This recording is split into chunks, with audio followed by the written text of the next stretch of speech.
Hello, I'm Kristen Oaks-White. Thank you for joining us for This Week in Louisiana Agriculture, the only TV show bringing Louisiana farmers and consumers together every week. My partner Avery Davidson will join us in just a bit. Well, the official start of hurricane season is right around the corner on June 1st. This week, TWILA's Melancon takes us to New Orleans, where the crews of the planes that fly into those storms are getting ready. Here at the New Orleans Lakefront Airport, these school kids are getting their first look at the planes that hunt hurricanes. While they're fascinated by the big jets, it's the work the crews do that keep them safe for most months in the South Louisiana year.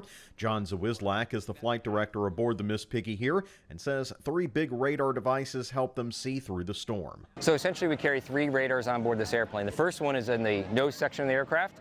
And then we also have one here in the belly of the aircraft. That's our low fuselage radar.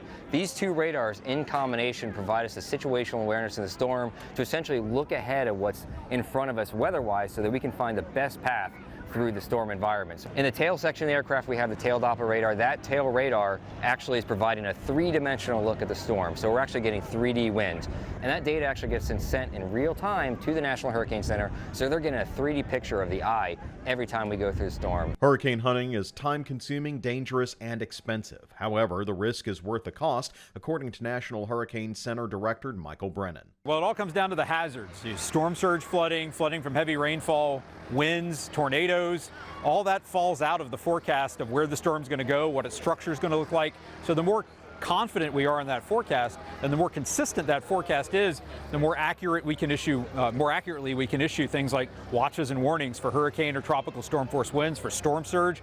More accurate flood watches and warnings are going to be, and that directly plugs in to the preparedness steps that people have to take to keep themselves and their property safe. Meteorologist Jay Grimes agrees, saying the forecast data these hunters bring back saves lives every year. The aircraft data is going directly into the models to allow them to improve the forecast, not only of where it's going, but the intensity forecast. Is it going to get stronger or weaker?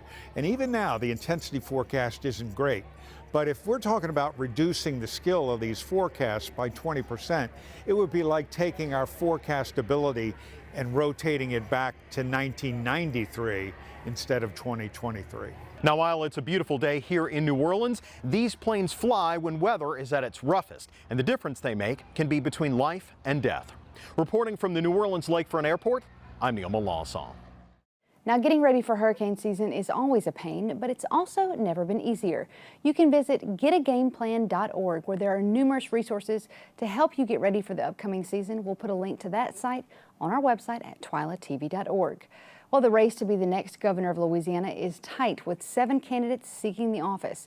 Of those, 5 are Republicans. TWILA's Avery Davidson introduced us to the lone independent and the lone Democratic candidate last week, and he now joins us to begin introducing those Republican candidates, beginning with someone who is no stranger to the governor's office. Kristen, we're almost at the halfway mark of going through all of the candidates who are running for Louisiana governor. Joining me now is Stephen Waguespack.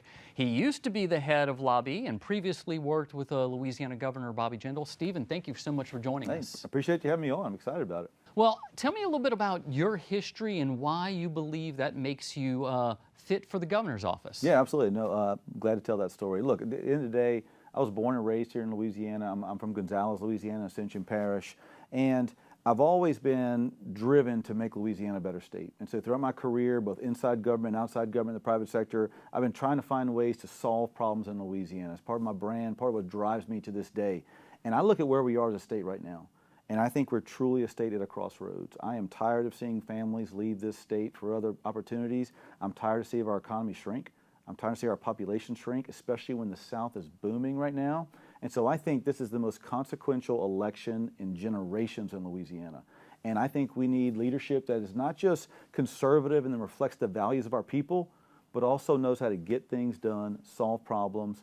I'm tired of staring at problems. I want to fix problems. And that's why I'm running, to kind of bring that to the governorship. And we're excited with the feedback we're getting. We're only about 45, 50 days in, and it's been unbelievable response we're getting. And the reason why is I think there's a lot of people in the state who have the same feelings that we do, that this is a moment we can't blink. Louisiana has to take advantage of this. We have to join the other states in the South that are killing it. We have to stop going reverse, start going forward, and that means fixing our economy, fixing our school system, solving crime, and creating an environment where our families want to stay here as compared to leave. Now, while you weren't the governor, you did work in the governor's Yeah. office for the 8 years in which Bobby Jindal was governor. What did that experience teach you, and how does that set you up for what your next chapter may be? Well, I was there for the first term, and I left shortly Okay. after the first term ended. And I'll tell you, you have to remember that time. That time was right after Katrina and Rita. This is 2007, 2008. And so at the time, there were so many things broken in the state, and there was such a question of, can we rebuild the right way? And we came in and we doubled down the basics. We said, we're going to grow jobs. We're going to reduce the tax burden. We're going to fight corruption with everything we get. We're going to stabilize and then try to excel. And that's what we focused on that first 4 years. And if you remember back then, we had an economy that was growing. We had jobs that were growing. We were number one on a lot of these lists on growing economies, entrepreneurship, innovative economies. It was exciting. We were that type of state that people were trying to copy at that point in time. You compare that to where we are today, and we're at the bottom of all those lists. And so that time, I learned a lot, that Louisiana is capable of excellence, and that if you have everything aligned and everyone focused on the greater good as compared to personal good, then big things can happen. Because if you look at Louisiana, every time we have a storm, we have a tragedy, what do we all do? We put our politics aside, we put our arms down, and we lock arms together, and we say, let's go get this done for Louisiana. And we have these moments in our history where we do great historic responsive things. I think what we're trying to do now is, I want to turn it on cruise control so that we always have that approach to any problem we have. And we view our enemies as not as someone across the street who we may differ with, but states around us who are trying to steal our families and steal our jobs and steal our opportunity. Those are our enemies that we want to beat. And if we can create that culture here and not just have it post-storm, but just every single day, man, that's where I think Louisiana's on the path to excellence. And I learned in those 4 years that when we have that as our goal, we can accomplish great things with the right leadership in the state. Well, 10 years at Lobby, obviously dealing with businesses. Agriculture is a business in every sense of the word. I mean, between farmers and ranchers having their own small businesses to the industry as a whole. Where does that fit into your vision for Louisiana's future? How does agriculture play a part in that economic boom? Agriculture is one of the most important industries we have here for a number of reasons. First of all, not just for what it does by itself, but how it feeds other industries. You look at our great culture, recreation, tourism, restaurants, it depends on a strong ag community here. If you look at our port system, we have over 30 ports throughout the state. Well, if you don't have the grain and the other products that are being offered here, then that port system doesn't do much good if we can't take advantage of it. But the big thing for me is, what I hear from the farm community are kind of the basics that I hear from other businesses as well. They need a qualified workforce, people that are showed up, ready to work, so they can get the job done. I think you fix our high schools, you insert career and technical training, you insert more ag training in those schools so we can develop that pipeline. That'd be a huge benefit for our ag community. That's a big priority for me to fix high schools to do that. The other piece is inflation and cost of insurance sometimes is burying these family farms, it's burying the ag community, and we've got to get on top of that. And so I think whatever we can do to lower that tax burden, get bureaucracy and all of that governmental headache out of the way of the family farm so you can make it more affordable, especially while we have inflation like it is, that's another way to create that sustainability. So fix that workforce pipeline, lower the financial pressures and the governmental pressures on the family farm. That way we can try to get more lower cost benefit in there to fight inflation. That's not just good for the ag community, that's good for every business. And so what I think is a lot of times we view different industries as having different needs. My years at Lobby taught me that there's really some common denominators. And it all starts with, in those high schools, in my opinion, showing kids in Louisiana, there are great jobs to be had here. And they're very attainable jobs. You can have a great living, but you have to get the skills, the training, the know-how, and the work ethic to go and do that here. And I think in the ag community, they're perfect conduit for that type of workforce if we can do a better job providing it coming out of high schools. Well, you were the last to enter the governor's race, and you're one of 5 Republicans. What sets you apart from your fellow Republicans, and how are you going to find a way to get into that runoff? You know, I just hope the voters of this state recognize this year for what it truly is. It's the most important election cycle in generations. We can't miss this boat. If you look at the other states around us in the South is on a boom right now. Coming out of COVID, families, individuals, companies, they are leaving states like California, New York, and Illinois. They're tired of high taxes. They're tired of crazy politics. They're moving to the South. The South is dominating the top 10 on population growth and economic growth. Louisiana is going backwards right now in a boom time. It should be unexcusable. If people pay attention to the fact that this is our moment to shine, this is our moment to fix our economy and our workforce, I think they'll look for the type of leader who I think has a proven track record of being able to solve those problems. And I think that's what I can offer. I'm a conservative, but I'm also a consensus builder. And I think people are looking for someone who can drive solutions to the problems we have. They recognize that Louisiana is a pretty precarious spot. I think the other thing is I think people are sick and tired of politics. Politics has become more about who you hate as compared to what you're trying to accomplish. And I'm going to have a message that's based upon what we can do to fix Louisiana, stop the brain drain, begin the era of brain gain. That's going to be our message. And I think it's resonating with a type of people in the state who are sick of the games. They just want solutions to make their lives easier. Well, I know that you'll be looking for solutions to make it into that runoff. Stephen Wagaspak, the former head of Lobby, thank you so much for joining us here on This Week in Louisiana Agriculture. Appreciate it very much. Enjoyed it. Best of luck in the election and as well. And go to wagsforla.com if you want to learn more. There you go. And of course, you can check out all of these interviews on our website at twilatv.org. So right after this break, we're going to come back with another candidate for you to meet. Stay with us.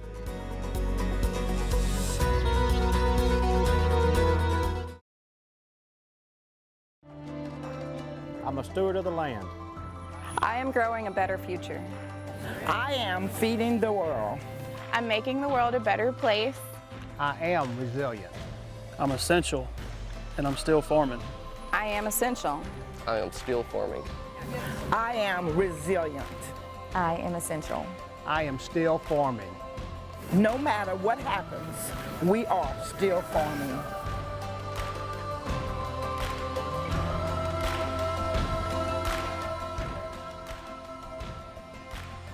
I am Farm Bureau. I am Farm Bureau. I am Farm Bureau. I am Farm Bureau. I am Farm Bureau. I am Farm Bureau. I am Farm Bureau. I am Farm Bureau. I am Farm Bureau. We are Farm Bureau.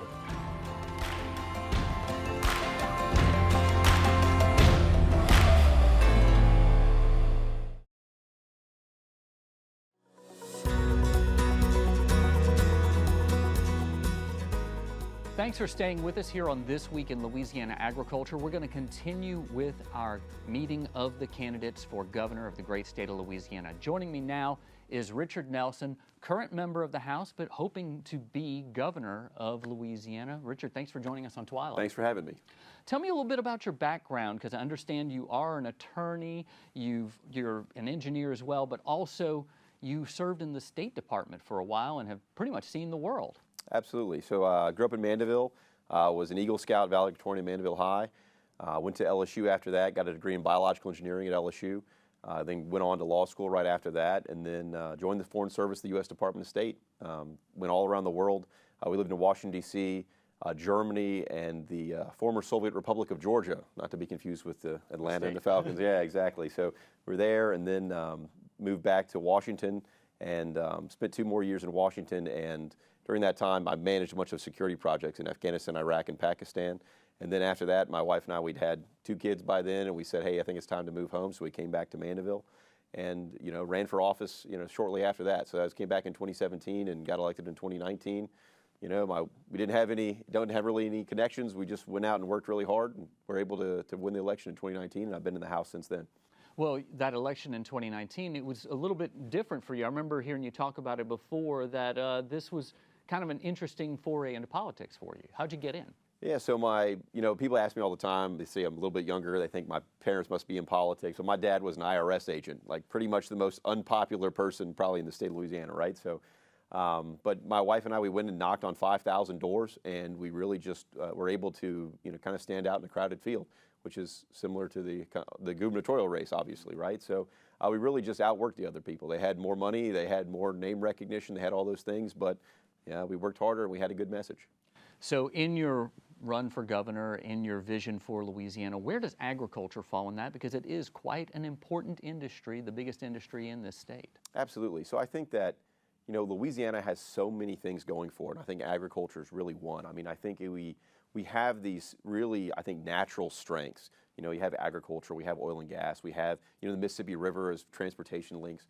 And what I think we've done is for the last 100 years, we've really used kind of these strengths as a crutch on bad policy, right? Instead of using it as a competitive advantage. I think it's really important that you look at things like agriculture and you say, well, how can we make it better? How can we grow? And then how can we use that to really, advance, I think down the production line, right? Not just grow the crops, like how can we process them? How can we create the final products? And then how can we ship them out to the world? I think that it's a very important piece of the puzzle in order to build the future of Louisiana, I think, and to expand our presence down the value added chain. And that's where I would look at agriculture as like really this really natural advantage that I think we can really leverage to build a new state that's even better.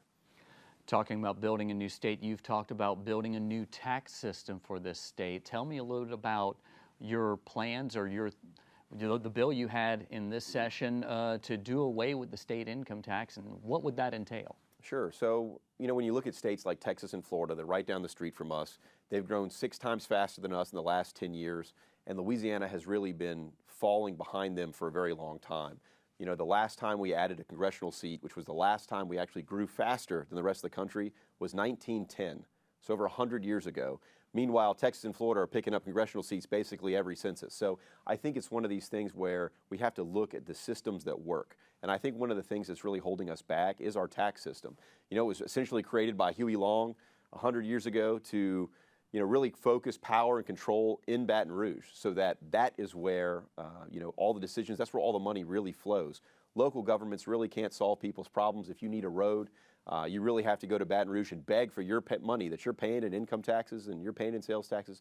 You have to beg to get that money back and get that road fixed. It doesn't work that way in these other states. Most of that money stays locally. And I think especially if you're in a more rural area, you don't have the representation to come to Baton Rouge and bring that money and get that money back. There's just not there. So you really end up, I think, getting the short end of that stick.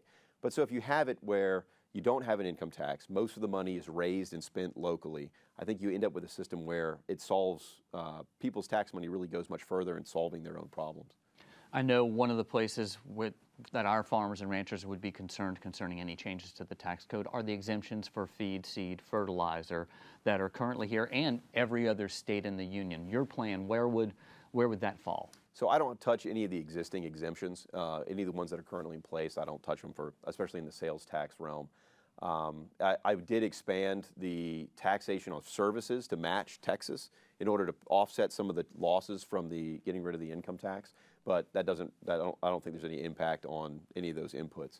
It's mostly like, I think dog grooming and, some landscaping things, some kind of more, I think, niche items that Texas taxes in order to make some extra revenue. And really, I think that's the key of the plan is trying to broaden the base of both the property tax and the sales tax so that you have, I think, a more equitable distribution where everybody pays something, and that is a better way of everyone having a lower rate, that everybody pays something into the pot so that we don't have a system that we have now where you really have Baton Rouge determining who the winners and losers are. If you hire your lobbyist, they go down there and they get you your special carve out, then you're going to be okay, but everybody else ends up paying for it. It's really looking at how do we get a broad base, how do we make it so that Louisiana's system is very competitive compared to Texas and Florida, Tennessee, these states that are doing really well.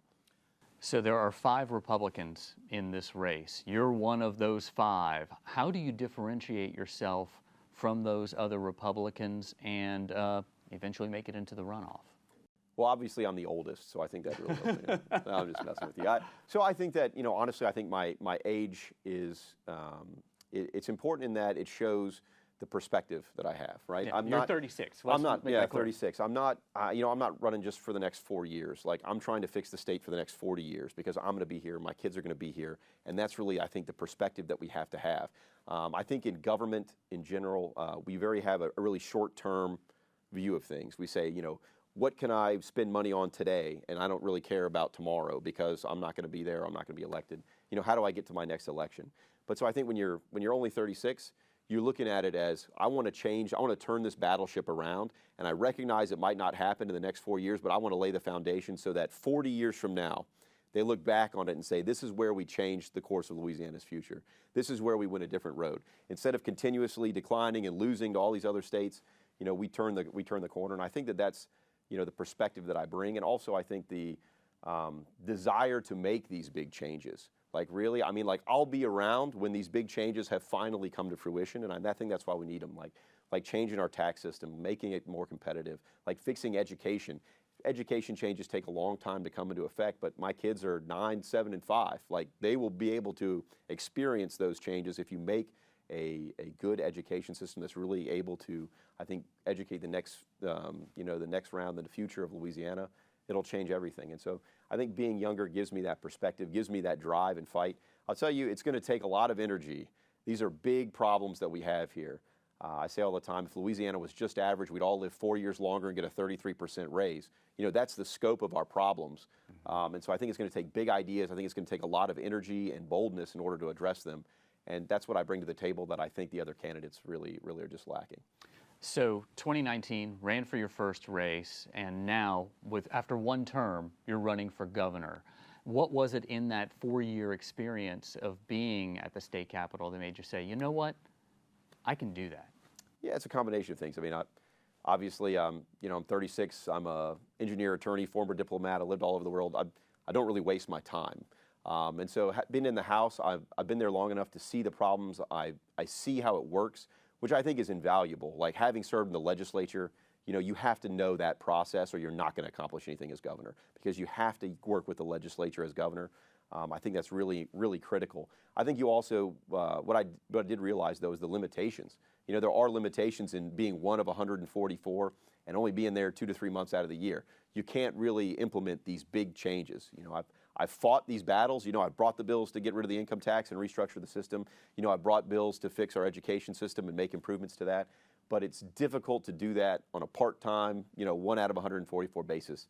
Huey Long, for all his faults, made the governor the guy that really calls the shots in Louisiana. So he has a lot of power to do a lot of good, but it also means that the legislature is, kind of second chair to that. And so also the governor vetoed my very first bill. So as soon as the governor vetoed my first bill, I said, maybe this is where you got to be if you want to get things done, right? You got to be in the other chair. But I think in reality, the governor has the power to really change the course of Louisiana. And I've seen that in the legislature. I've learned the things that I need to learn and fix, really examine the problems very deeply to figure out what needs to be done.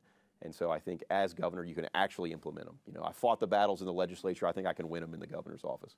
Well, I think it's interesting that you've taken that fire from that one veto and turned that into a run for governor. I appreciate you taking time to be on This Week in Louisiana Agriculture. Richard Nelson, state representative and candidate for governor. Thanks so much. Appreciate it. Thanks, Avery. So when we come back, we're going to have a TWILA boost for all the mothers out there. Stay with us.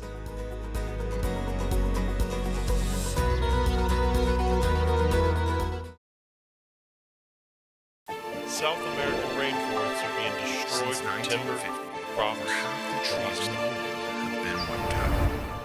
In our state, the Louisiana Forestry Association promotes sustainable forestry to create clean air, clean water, and a thriving habitat for wildlife. That's why Louisiana has more forests today than 100 years ago. Louisiana Forestry Association. We're minding the forest for you.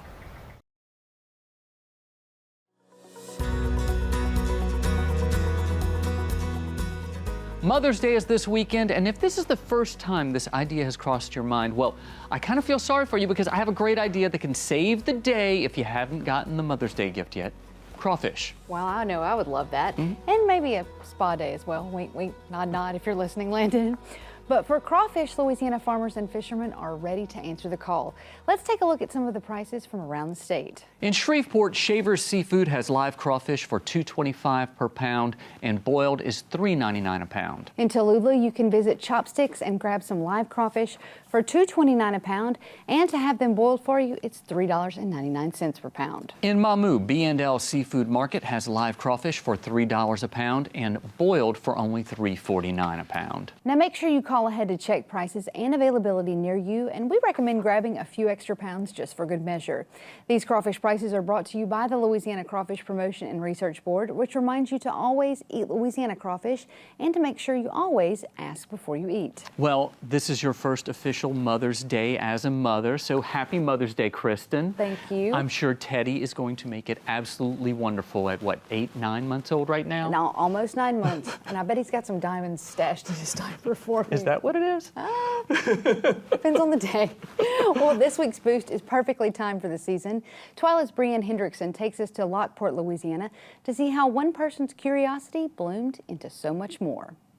Meet the Gravoi Arabies and how Risa Gravoi Arabies' question turned into a microfarm that is continuing to grow. We were starting to kind of plan some landscaping, so I Googled how to grow black and white anemones in our zone 9B. And yeah, I learned a lot from there, and literally since I saw that website page, I was like, this is an industry? Ignorantly didn't really know, again, where flowers come from, and so I was like, I swear to you, I came inside, Terry Lynn was sitting on the couch, and I was like, babe, we're gonna be flower farmers. And she was like, what? That's how this all started.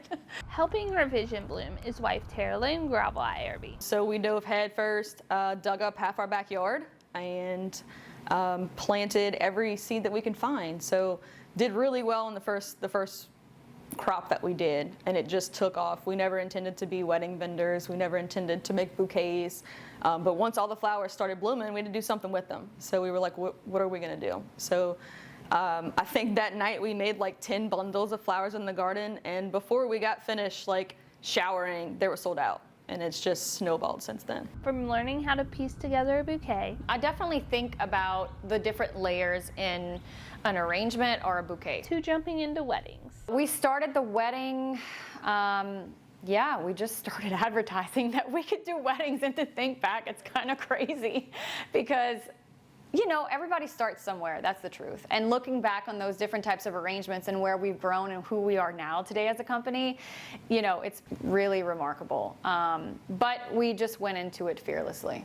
With the continuation of business growth, they have had to learn how to help each other grow. Teresa's more of the brains and I'm more of the brawn. So she'll have an idea and she says, I need to do this, make sure it doesn't fall on someone. And then I come in and I'll make sure that it doesn't collapse and that we can pull it off without a hitch on, most of the time it's wedding day. So we do a lot of weddings, and she'll come up with this crazy scheme or see something or have an idea, and then that's where I come in. For This Week in Louisiana Agriculture, I'm Breann Hendrickson.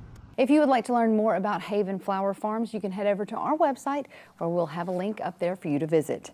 Well, that does it for this edition of TWILA. Be sure to join us next week when we'll introduce you to more candidates seeking the office of governor. Until then, you can watch all of our stories online at twilatv.org. Be sure to follow us on Facebook, Twitter, Instagram, TikTok. You can also find all of these stories and more on our YouTube channel, so be sure to subscribe, turn on those notifications. That way you know when we put out those gubernatorial interviews in their full length, none of it edited like we have to do for the TV show to fit the time. Don't want to miss a thing. Well, for all of us here at TWILA, thanks for joining us. We hope to see you again right here next week.